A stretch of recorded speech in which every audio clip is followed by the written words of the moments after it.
This is Hannibal from the Hannibal TV on YouTube, and this is an extended clip from the Engaging the Phenomenon podcast with To the Stars Academy member and Secret Machines author, good friend of Tom DeLonge, who works for Tom DeLonge's To the Stars, Peter Levenda. His interview with Engaging the Phenomenon, my good friend James. The link to the full interview is in the description. These clips are highlights of the interview that I found to be highly interesting. There's a lot of great information in this interview. And not only does Peter studied the phenomenon deeply for a very long time, but he's had access to some of Tom DeLonge's infamous, mysterious advisors. So there's a lot of great information in this interview, and I highly suggest you watch the full version. The link is in the description. But this is one of my favorite UFO interviews in recent memory. We know the problem. We know you couldn't come out and tell us, but what can you tell us now? Soviet Union is history. Russia is still there. There's still kind of a threat, but it's not like it used to be. We're not fighting world communism and all this other stuff anymore. Things have changed militarily. Things have changed from a geopolitical standpoint. We have different problems now. Has that attitude changed when it comes to the phenomenon? There is no easy explanation to this. There is no one size fits all when it comes to the phenomenon. We can't just come out and say, yes, they're aliens from Arcturus, or some, or Sirius or star system or something. There's not going to be an easy answer to this. They're here. We know they're here. We know they've been here for thousands of years. So we have to find some way to accommodate this information into our worldview, because until now, we've been excluding that part of the equation. We think it's just us, and we think everything we've done is just us. And for the most part, that is pretty much it. But we've been sharing this space, whether it's the Earth as a planet or whether it's this dimension or whatever it is, we're sharing it with something else that we cannot describe because we don't have the words for it. We don't have the vocabulary. We quite frankly don't have the science. And we know we don't have the science because when we see these things and when they're flying outside of our destroyers and our battleships and of our fighter jets and our Hornets and all the rest of it, they are exhibiting a science that we don't have. They're demonstrating to us that our science cannot understand their science. And until we can understand their science, we can't understand them. We have no context for understanding what they are. It's really, really difficult and tricky. And if we try to give a simple answer to the people who read Secret Machines and say that we solved the problem, this is it, it's going to be wrong, it's going to be misleading, it's going to be unethical. We're going to have to show them how difficult this really is. We're going to have to say, listen, take a breath. It's not what you think it is. It's a lot more tricky, a lot more difficult. I don't know how much, To the Stars has a position per se, or, where your opinion might differ from Tom's, might differ from Jim, or, however you want to look at that. But I know a lot of people will be curious about, what is the idea from To the Stars of, and I don't want to oversimplify this, but for, to start kind of an idea of, good versus bad entities, non-human intelligence that may be interacting with us. People might say, oh, To the Stars is trying to say all these non-human intelligences are negative. They're manipulating us and they're trying to, paint that picture. So from your perspective, or To the Stars, what are some ideas that address, possibly positive and or negative influences on our civilization from non-human intelligence? I don't know. Not kidding. Yeah, we do have an issue with all of that. Obviously, we do worry about it. We write about it in Secret Machines. I'm pretty sure we cover it in War if we haven't done it already in Man. The problem is, we're going back to the earlier point. We are projecting human values onto the phenomenon. So we ask ourselves, are they good or bad? Irrelevant. That ethical situation doesn't exist right at this point. We are not talking about people like us. If we were talking about people like us who shared a common ancestry on this planet, had a shared history in some other country, then maybe we could get there. But now we're talking about something we have no freaking clue the origin of the phenomenon. Therefore, for us to talk about good and evil is, all we can do is say, is it going to be beneficial towards us, or is it going to be negative? Is this a liability or an asset, being this close in proximity to the phenomenon? We might be able to look at it this way. Does it impact our survival as a race? And I think that's what the military is concerned about, not good and evil, not if they're, left or right, Democrat or Republican. What they're worried about is, can they kill us? And if they can kill us, are they going to? And that's all it comes down to. From the military perspective, they think in those terms. Now, that's why we need to get more people than just the military on this. We need to get people who specialize in consciousness, who can think outside the box, and who can say, can give us some scenarios to work with, can say that maybe, well, if they did come up on our planet, they came up in a different planet with a different ecosystem, what would that be like? How would we even communicate? How would they even be able to communicate to us that they are hostile or friendly? How would that even be possible in a language that we would both understand, right? So this is like thrown up in the air. We have no idea where to start with this thing. We can kind of look at contactee experiences and start taking them seriously. That's a very dangerous area because there's a lot of softness in that. It's not a hard science. It's really soft and kind of mushy. But there are themes that seem to be consistent throughout. And whether it's one contactee influencing the other contactee, or whether it's actually direct experience of the phenomenon that's causing these reactions, that's what we have to learn. We have to figure that out. And then we have to try to understand the emotional response that our people, and by our people, I mean human beings in general, have where the phenomenon is concerned, when they actually make contact, either with the machine or something that looks like a machine, or with a being of some kind. What's the initial contact? What happens? Do you change? Does your psyche change? Do you have a different viewpoint on the world? What happens? And we try to figure out that way, based on those effects, what the phenomenon can do or might do to us based on that. The problem is it's very thorny, and it's a lot deeper than just that, but it's a start. And as I said, I think it's in war. It might be in man, but I think it's in war. At this point, my mind is cream cheese. But there was a point I was making in one aspect, in one of the volumes, about colonization. We know what it is to colonize other countries. The British know that really well. We know that to a lesser extent, probably not as well as the British, but other countries have done that. They've gone to foreign countries and colonized them. We know from the perspective of the colonizer, we kind of have a lot of literature on that. We went to this country, we took over their country, we took over their raw materials, we took over their people, their governments, everything else. We also need to know the experience, now it's more important than ever, of those who were colonized. How did they survive? What did they think when this foreign army or these foreign people showed up with their foreign languages and foreign customs, etc.? What was their reaction? How did they handle it? What did they experience? Do they have written records of what happened? Oh, so on and so forth. We need to now know from both sides of that conflict what goes on, because we've ignored the colonized for a long time. We invade a country and we bomb it and then we leave. We have to know how they handled it. There's a very interesting story about the Dalai Lama in Dharamsala in Nepal. Is that Nepal or Northern India? Northern India, where he invited a bunch of rabbis to come and talk to him, because he wanted to know from the rabbis, how did you survive in diaspora?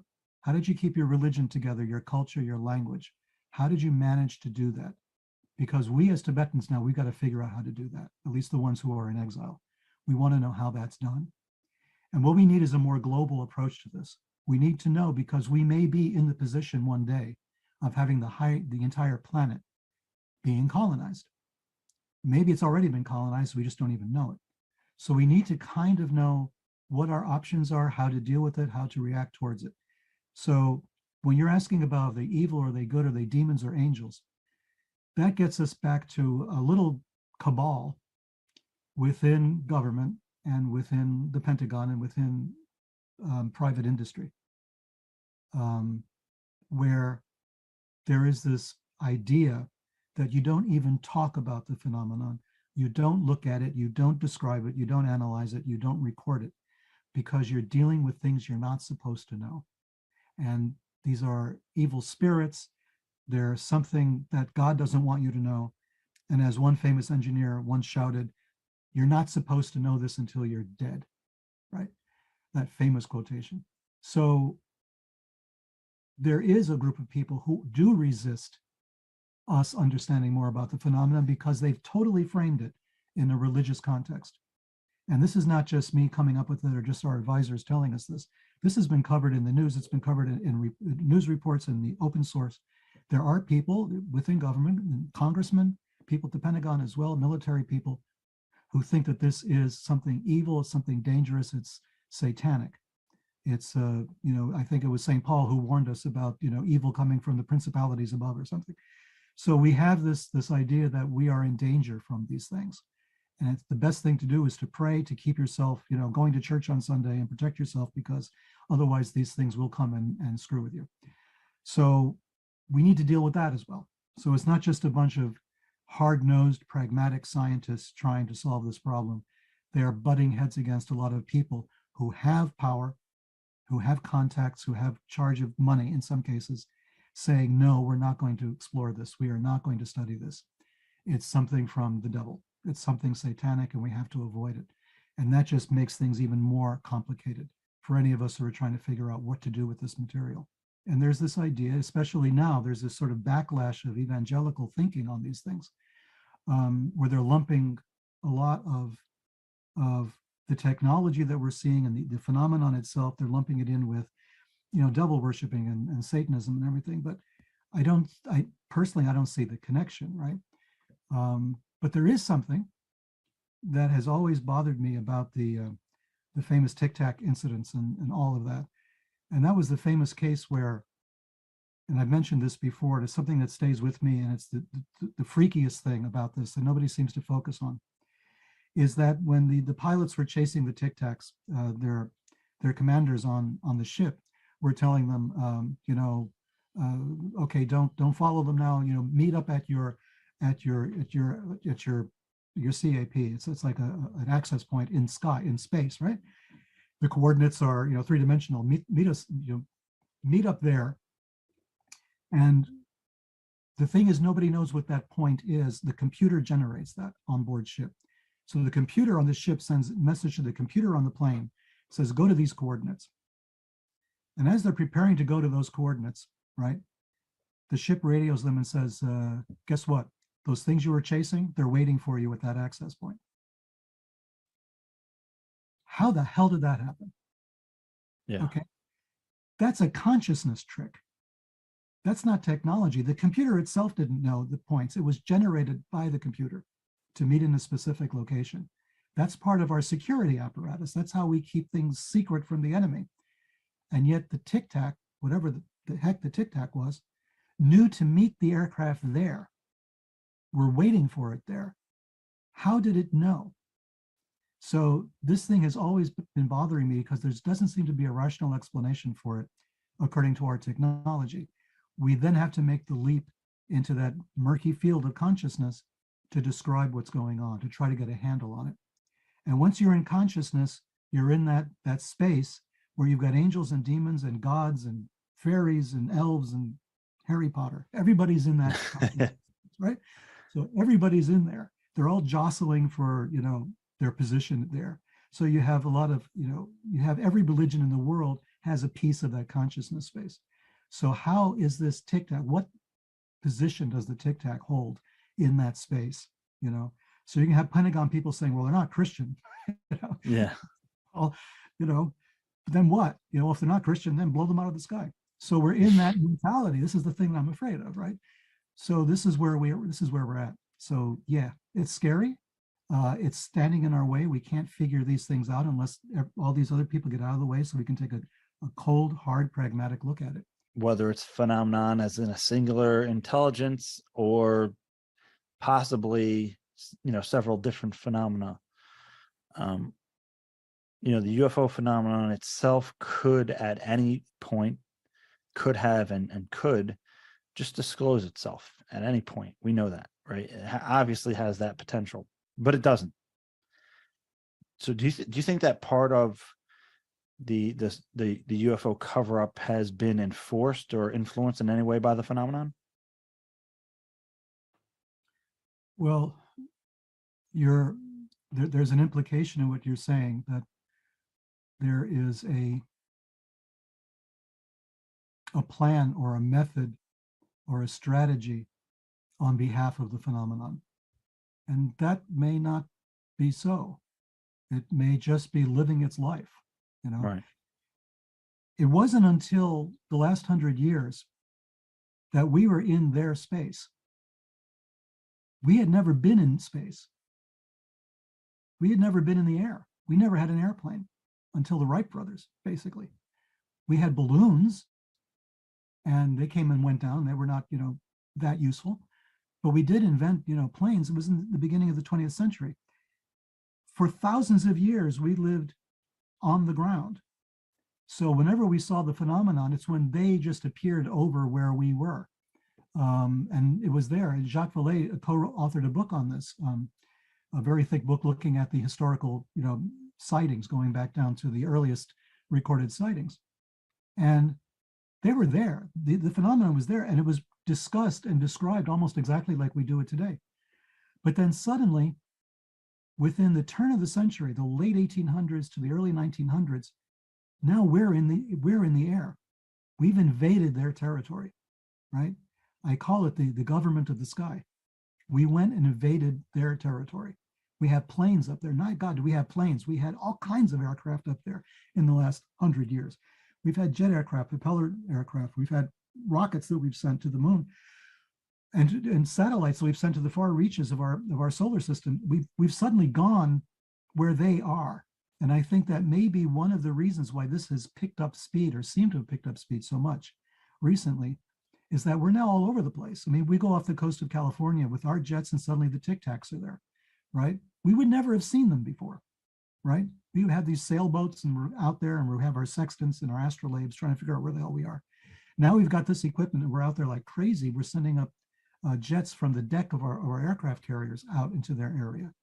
We are pressing on them. We are, in a sense, invading their space, literally and figuratively. So maybe what's happening is they're just reacting to us. And maybe it's like a normal, almost an organic reaction to our presence initially. And I think that after we had made ourselves known to them, they started paying more attention. They started visiting our missile bases and our nuclear facilities and started screwing with us just to see what would happen. Maybe this testing behavior is strictly that. It's testing behavior. Let's turn off an entire missile system and see how they react. Oops, they're getting nervous. Turn it back on again. You know, or let's fake the Russians into thinking that the United States is attacking them. That should be fun, right? That's a scary incident, which I've heard Tom talk about. You know, it is there in the literature, but I had first had it brought to my attention for, you know, when Tom discussed it, and that I had no idea, you know, a number of years ago, is that, you know, for us, they were like shutting our things off, and in Soviet Union, Russia, they were putting them into launch sequence, basically. Exactly.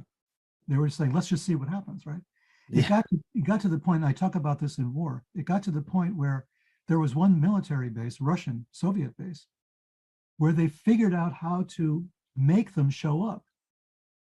You know, they knew that if they did certain movements, if they started moving equipment around in a certain way, suddenly these things would show up, like you got their attention, almost like, you know, shaking a thread in front of a cat. They would suddenly go crazy. So if they started moving their equipment around on this particular base and acted like they were getting ready to do something, the phenomenon would show up. There would be lights in the sky suddenly. There would be interference coming from that source. They began to do, physical gestures at them. They tried to make them move in a certain way. They would wave their arms back and forth. And it's weird stuff. But the Soviets were doing this. There's no reason that we didn't do the same thing, but we know the Soviets did because they wrote about it. The generals after the fall of the Soviet Union were quite open discussing this. Okay, this is going to be super controversial, and again, I don't want to put like To the Stars or you in a hot seat or whatever. But the idea of that the phenomenon is among us, right?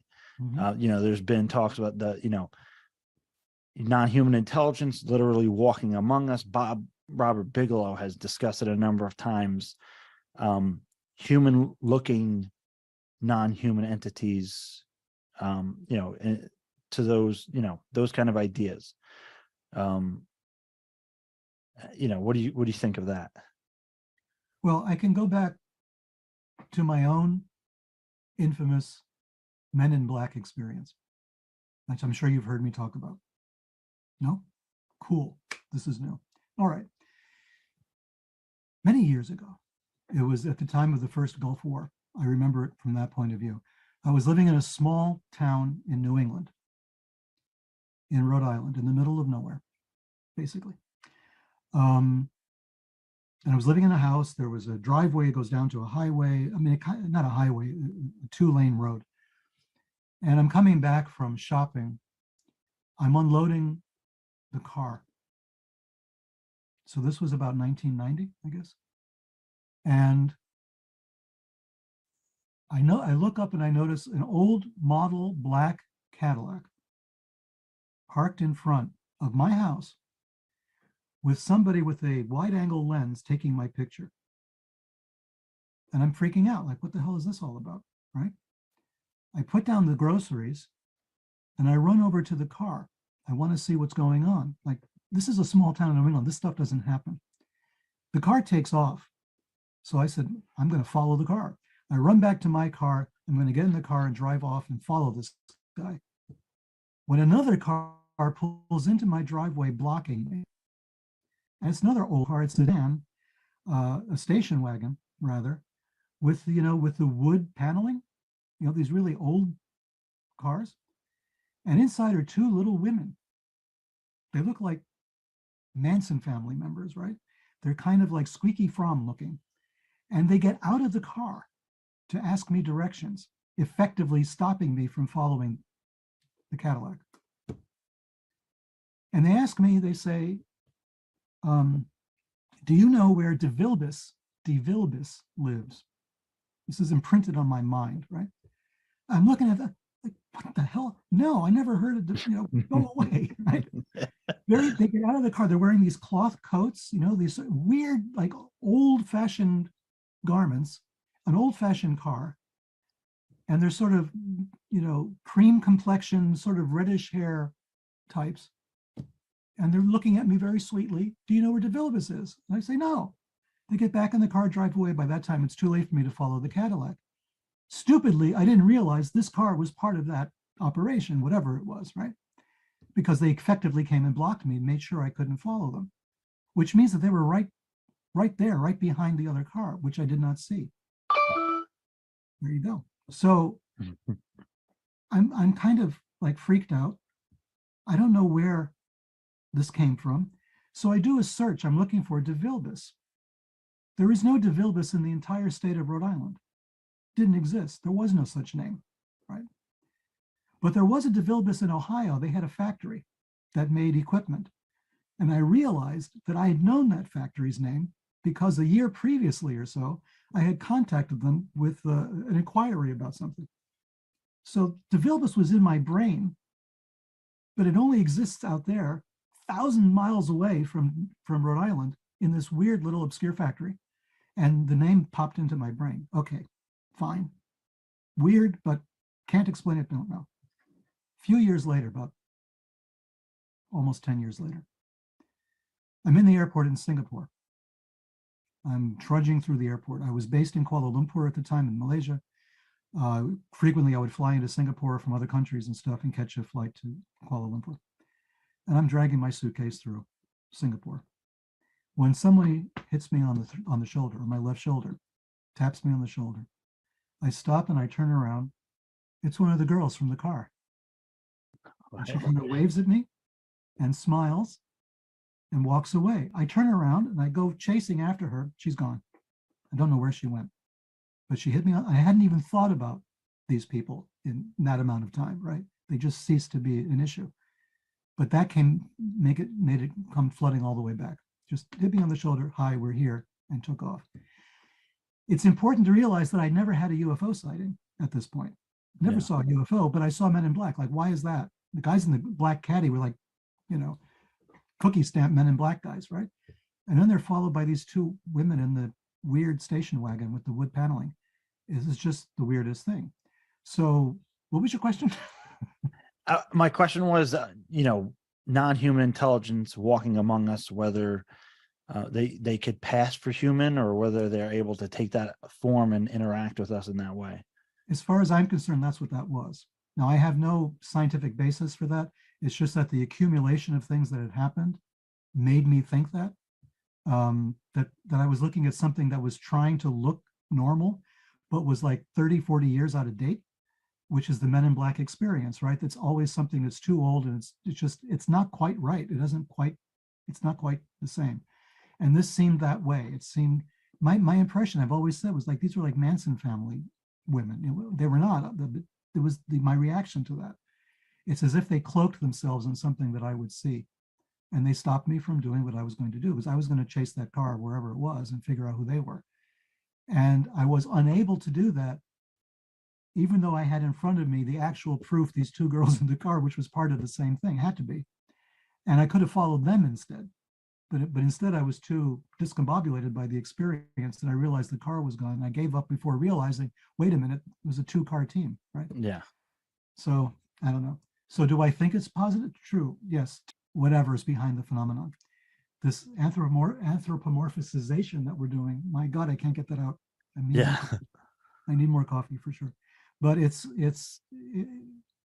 for instance, I talk in Man, for instance, a lot about how we view the alien. And there's some very important points, I think, to my mind. And that is there are physical similarities that people seem to share when they talk about the aliens. They're talking about big eyes and a large head, a virtually insignificant mouth, nose, a small torso, arms and legs, kind of, no genitals of any kind. When you stop and think about it, what does that mean? What are they describing? What planet or what environment would that being come from? Does the fact that it has virtually no mouth and no ears that we can see, unless it's like Spock ears on some of these drawings, does that mean that there's no physical communication? Is that why the abductees claim that they're being spoken to telepathically? Is the telepathy not a choice, but is it a requirement because the beings do not speak? There are no vocal cords. They do not hear. There are no ears. So there's no acoustic situation with the alien. It's strictly a mental communication process, as an example. In other words, analyze what people are saying about their experiences and see if there's similarities across different experiences, and see if we can come up with an idea as to what they're talking about. Is this organic or is it inorganic? If they're taken aboard a spacecraft with these beings, and they always describe the spacecraft in certain ways, right? Sometimes it's a laboratory, sometimes they're just lights, or there's whatever. As I often point out, there's never a wastebasket, Why is that? There is never any place for dealing with waste at all. The beings themselves don't seem to create any waste. You never see an alien sneeze or pass gas, for instance, which scares me even thinking about what that might be like. So none of that's happening. Does that automatically, de facto, is that a statement towards us? We are not organic, right? And if we are not organic, are we created? Are we machines? Are we cyborgs? Are we androids? Are we robots? Is that what they're trying to let us know? Is the craft designed for robots? Obviously not designed for creature comforts if you're an organic being, right? So really what's happening there, what information can we derive from this? I'm surprised people don't go back and look at all these abductee cases and contactee cases and start building the database. That would, start to tend to make us believe a certain way about the contact experience and about the alien behind it. I think that's kind of missing. It's like, guys, pay attention. There's something going on here. There's something that we may be able to understand. For instance, I said in another posting or another somewhere, the alien doesn't sing, right? There's no music on a spacecraft. There's no, on a saucer or whatever, there's no singing. There's no music at all. So, it's like the safety dance video, if your friends can't sing, and, they're no friends of mine. So is it possible that, they don't sing? The things that we take for granted is what I'm trying to get at. It's a very clinical setting with the contactees. It's always freaking clinical, like you're going to the doctor's office. But even our doctors, don't look like this. These are things that are not doctors in that way. And why are they so obsessed with human reproduction? Is it because, quite frankly, they do not reproduce? That the thing that you saw today when your contactee experience has been here for 10,000 years doing the same thing, right? Maybe, because they don't go bad, they don't rot, they don't die, they don't age. It's the same thing over and over and over again. Essentially, what can you expand upon as man relates to war? Well,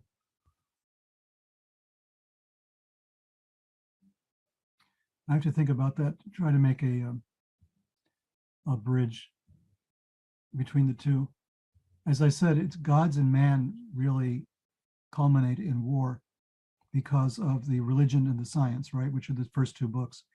War is the application, right, of science to basically ideological conflict. And it could be, especially now, before, countries invaded other countries to get their raw materials, their resources, humans, they enslaved people and all the rest of that. Now it's gotten to the point where there's ideology that's motivating a lot of conflict, but there's also going to be a growing, probably a fight over resources again. And why would country A deserve the resources more than country B?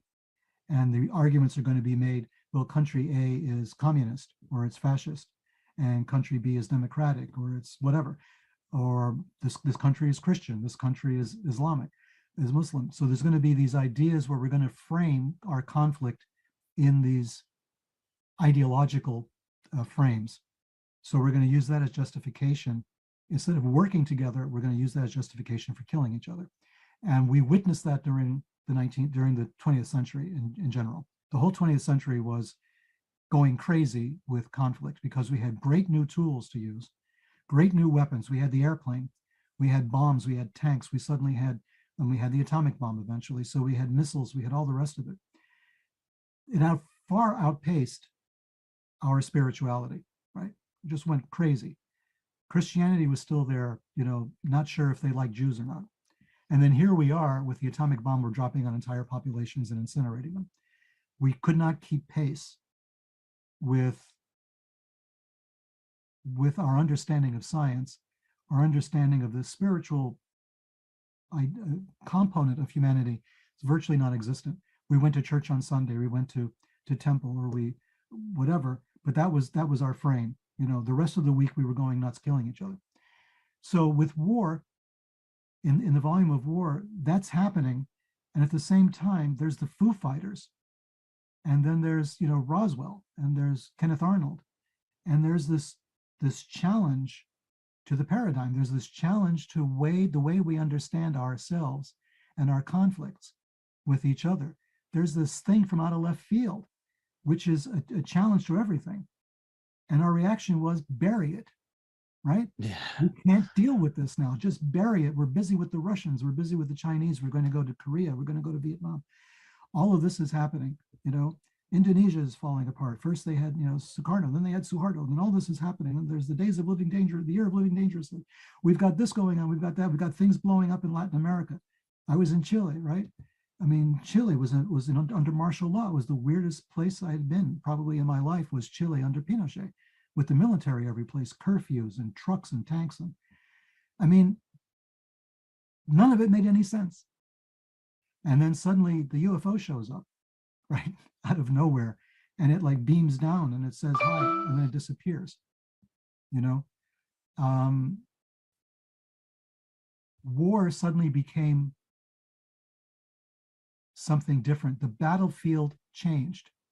The battlefield was now moving from territory to the mind. It was moving to consciousness.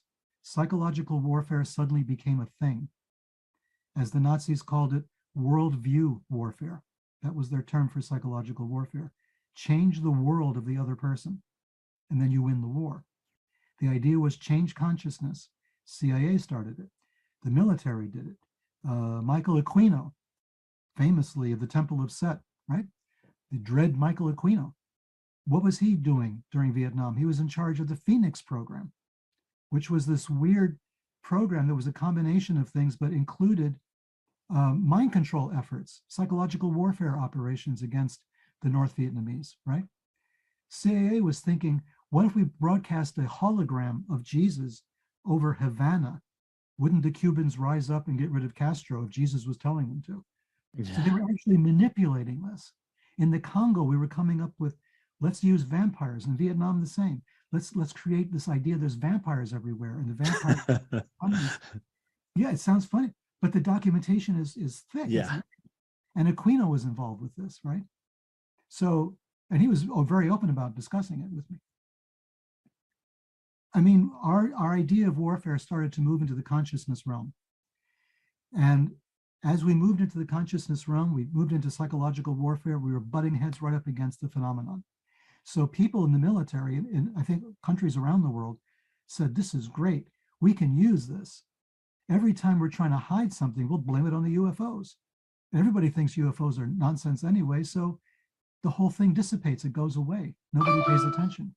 So let's use UFOs as the scapegoat for our secret weapons programs or for things that go wrong, or let's just create the UFO scenario as a way of just blowing smoke and confusing the hell out of everybody. This could work to our favor. So the UFO then became part of psychological warfare. Yeah. Which was really funny because the UFO was there long before psychological warfare. So you can just imagine whoever's behind the phenomenon sitting there going, yeah, okay, keep at it. See what happens if you keep this up. Yeah. Right? Tic Tacs, thousands of them all over your destroyers. So, so war started from this point of view that the military kind of understood the connection as early as 1952. As early as 1952, they had that press conference and they knew there was a connection between psychological warfare, the UFOs, religion, and all the rest of it. They didn't go so far in the technology aspect of it. They wanted to move the conversation and shift the narrative over to angels and demons. And that's what they did in that press conference. I'm sure you must have seen it. Just read the whole thing. It's an eye-opener because they kept moving that conversation back to stories like there's at least 3 mentions of the Bible. When did the Air Force, when did the military in a press conference ever start talking about the Bible when you asked about a military occupation or a military project of any kind, or the SST or something, and they start talking about, well, in the Bible, Ezekiel said, what? Yeah, and I think you said that press conference was, it was Saunders or Sanders? So yeah, Sanders, right. Yeah. And Hynek was present in the audience. Yeah. Everybody was there from Roswell. They all now had positions of authority.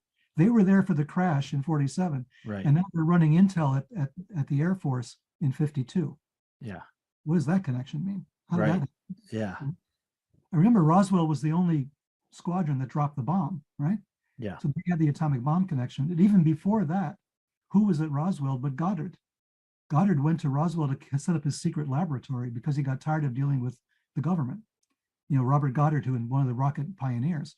So he goes to Roswell long before there's a military base there and sets up his secret laboratory, to which he invites no military people to come. Jack Parsons was in conversation and he was trying to find out information out of Goddard. as well as from Werner von Braun, when Parsons was still the rocket scientist that he was. Yeah. I mean, you start putting these things together, then you go insane. And right. Yeah. Well, and you know, I had like so many other things to discuss with you that we didn't even get to. You got to let me have a whole series with you, Peter, because I wanted to get into some Sinister Forces stuff, but we're already cutting into time over here. So we're gonna have to pick this up again sometime. But for the listeners, just what is there anything coming soon from To the Stars? Whether this is something that anything you talk about with that To the Stars is working. From my perspective, no, I'm not working on anything except I'm going to be going over war once again to get that ready, because I think we're coming out with that this year. I think, I don't know, but I think. But I know that he's working on Monsters of California is supposed to be coming out somehow.